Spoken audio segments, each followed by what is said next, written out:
Halo pemirsa GPR TV dari Sabang sampai Maroke, dari Miangas hingga Pulau Rote. Bertemu lagi bersama saya Munazar Nisak dalam program Kominfo Newsroom.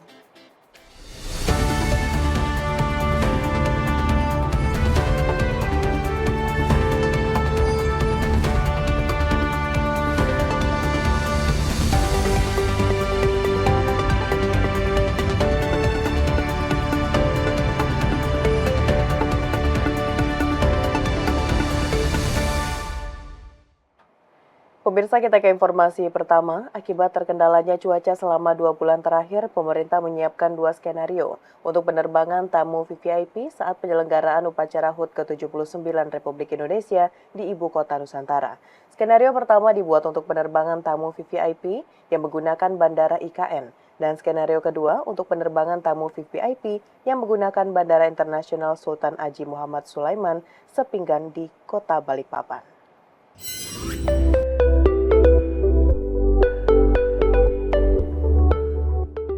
Kementerian Perhubungan memfasilitasi 2 opsi fasilitas bandara kedatangan tamu VVIP menjelang penyelenggaraan upacara HUT ke-79 Republik Indonesia, masing-masing di Kabupaten Penajam Pasir Utara dan Kota Balikpapan, Kalimantan Timur, sebagai upaya antisipasi terjadinya keterlambatan konstruksi yang sempat terkendala cuaca hujan dalam 2 bulan terakhir.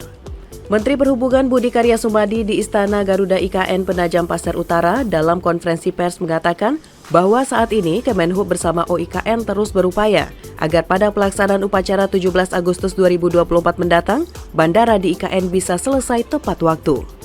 Meski begitu, Budi juga menegaskan pihaknya akan terus fokus memaksimalkan seluruh pengerjaan fisik bangunan secara profesional dan harus bisa dipertanggungjawabkan, seiring dengan arahan Presiden Joko Widodo agar seluruh pelaksanaan proyek infrastruktur IKN jangan terlalu dipaksakan dan tidak terjadi gagal konstruksi. Ya, kita akan sekuat tenaga untuk menyelesaikan itu dengan baik. Untuk 17 Agustus, kalau kita buat 2 skenario, bisa di situ, tapi bisa juga di Balikpapan. Beliau mengarahkan jangan terlalu dipaksakan, jangan hanya untuk 17-an. Jadi beliau arahnya tegas, jangan semuanya, tidak hanya bandara, tapi semuanya jangan terlalu dipaksakan.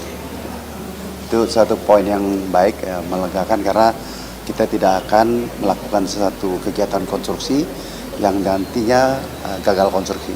Itu secara profesional kita harus bertanggungjawabkan sebagai pemerintah. Pemirsa, Otorita Ibu Kota Nusantara baru saja melaksanakan uji coba penerbangan taksi terbang di Bandara Aji Pangeran Tumenggung, Pranoto, Samarinda, Kalimantan Timur. Menhub menyebut transportasi udara yang diproyeksikan sebagai kendaraan umum mobilitas di wilayah IKN masih menunggu regulasi resmi terkait aspek keamanan. Moda transportasi umum berbasis udara dipersiapkan untuk menunjang mobilitas penduduk Ibu Kota Nusantara IKN. Teknologi transportasi yang sedang dikembangkan adalah Advanced Air Mobility atau taksi terbang. Deputi Transformasi Hijau dan Digital Otorita IKN Muhammad Ali Berawi usai melaksanakan uji coba penerbangan taksi terbang di Bandara Aji Pangeran Tumenggung Pranoto, Samarinda, Kalimantan Timur, pada Senin 29 Juli mengatakan, uji coba ini merupakan langkah awal dalam mewujudkan transportasi udara perkotaan yang efisien dan ramah lingkungan di Indonesia. Kendaraan dengan kapasitas penduduk 2-4 orang ini masih dalam tahapan pengembangan dari segi kualitas teknologi dan keterjangkauan penggunaannya. Berawi berharap uji coba taksi terbang IKN ini dapat menjadi pemicu bagi pengembangan industri penerbangan sipil di Indonesia. Ia optimis bahwa dalam 5 tahun ke depan, taksi terbang sudah dapat beroperasi secara komersial. Kita undang juga dari PTDI, kemudian kita undang dari lembaga riset untuk mengembangkan urban air mobility ini, pesawat sky taxi ini bersama-sama, karena kita masih perlu kajian teknis lebih mendalam, terutama untuk safety, kemudian kajian kelayakannya, kajian regulasi pemanfaatan space udara dan seterusnya, sehingga diprediksi bahwa Skytex ini dapat beroperasi secara komersial ini sekitar 5 tahun lagi atau di tahun 2030. Di kesempatan berbeda, Menteri Perhubungan Budi Karya Sumadi mengatakan izin dari aviasi internasional menjadi syarat mutlak yang wajib dimiliki operator taksi terbang untuk beroperasi di titik pusat kawasan Ibu Kota Nusantara, Kalimantan Timur.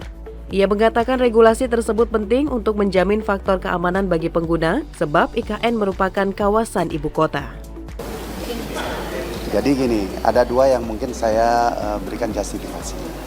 Satu, taksi terbang ada tanpa awak bahkan ya, dan ada orangnya. Itu ICAO maupun IATA belum mengeluarkan rekomendasi untuk mengizinkan gitu. Dan kita biasanya melakukan semua kegiatan itu mengacu pada lembaga internasional aviasi itu. Yang kedua, IKN ini kan ibu kota, jadi kita harus pastikan security-nya itu memang terjamin. Gitu. Jadi tanpa bermaksud untuk mengatakan iya atau boleh, dua sandaran itu menjadi pemikiran kita. Bagaimana taksi terbang itu bisa berfungsi di sini. Bisa saja kita di IKN, tapi bukan di titik-titik pusat dan sebagainya. Tapi kami akan koordinasi. Kita lagi apply atau tanya dengan ICAO dan IATA apa yang menjadi regulasi internasional. Pemirsa, pemerintah akan segera mengeksekusi investasi asing di IKN Nusantara pada semester 2 2024 atau paling cepat pada Oktober 2024. Penundaan tersebut dilakukan karena saat ini pemerintah tengah fokus pada pembangunan klaster pertama di IKN Nusantara, yakni infrastruktur dasar. Menteri Investasi Kepala BKPM Bahlil Lahadalia dalam keterangannya kepada awak media di kantor BKPM Jakarta Senin 29 Juli 2024 menyebutkan investasi asing akan masuk ke IKN Nusantara pada semester 2 2024. Menurut Menteri Bahlil, telah banyak negara yang mendaftar untuk berinvestasi di IKN, namun saat ini pemerintah tengah fokus mendirikan infrastruktur dasar terlebih dahulu. Belum adanya investasi asing yang dikembangkan di IKN Nusantara tersebut dikarenakan pemerintah terlebih dahulu akan fokus pada pengembangan klaster pertama, yakni infrastruktur dasar. Nantinya pembangunan klaster pertama ini akan selesai pada bulan September atau Oktober 2024. Usai pembangunan klaster pertama tersebut, pemerintah akan mengeksekusi investasi asing yang telah masuk ke IKN Nusantara. Menteri Investasi menyebutkan beberapa investor asing telah menyampaikan minatnya untuk menanamkan modal di IKN yang berasal dari Eropa, Asia, dan Asia Tenggara. Nah, asing itu sudah ada yang mendaftar, tapi belum kita eksekusi. Artinya belum ada konstruksi yang dibangun di sana. Konstruksi saya pikir di atas bulan Oktober. Karena kan sekarang infrastruktur dasarnya yang kita bangun dulu kan. Kemarin Pak Basuki menyampaikan bahwa infrastruktur dasarnya ini rata-rata akan selesai di bulan September, Oktober, November. Kalau September, Oktober, November berarti start mereka mungkin bulan November, Desember gitu. Sementara itu, pemirsa, Otorita Ibu Kota Nusantara menegaskan proyek pembangunan IKN bukan semata-mata hanya untuk mengejar target upacara 17 Agustus mendatang.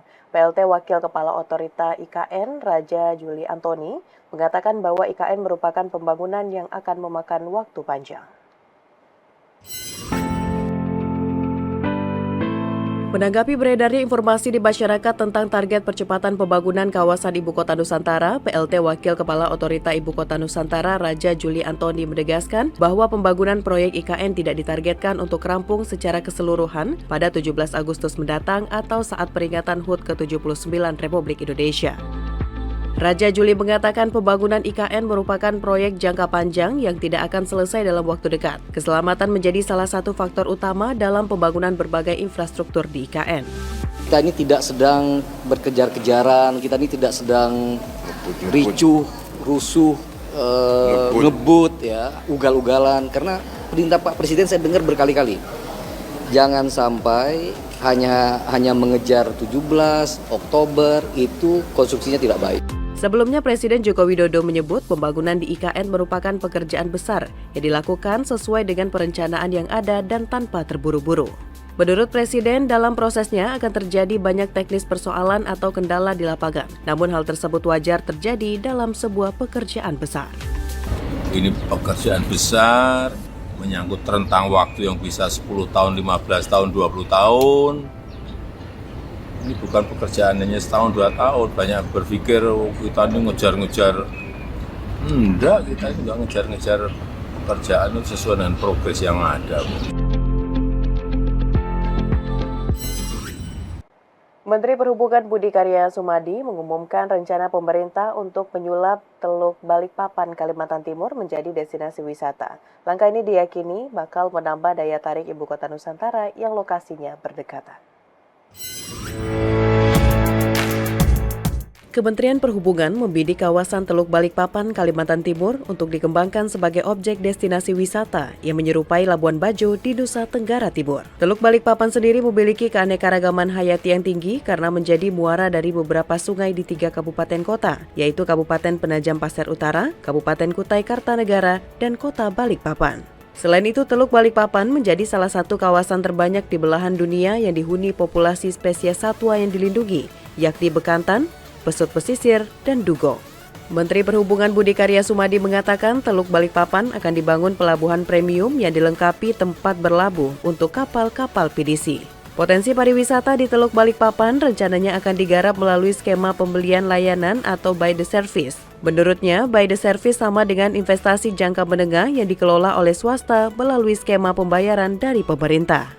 Kami akan by the service sebagai stimulasi.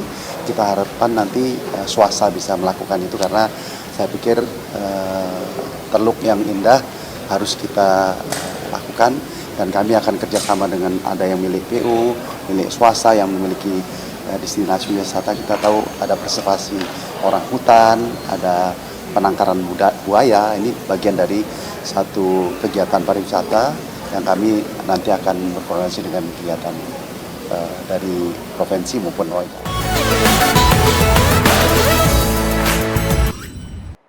Pemirsa, usai jeda pariwara, kami akan kembali dengan informasi lainnya. Tetaplah bersama Kominfo Newsroom.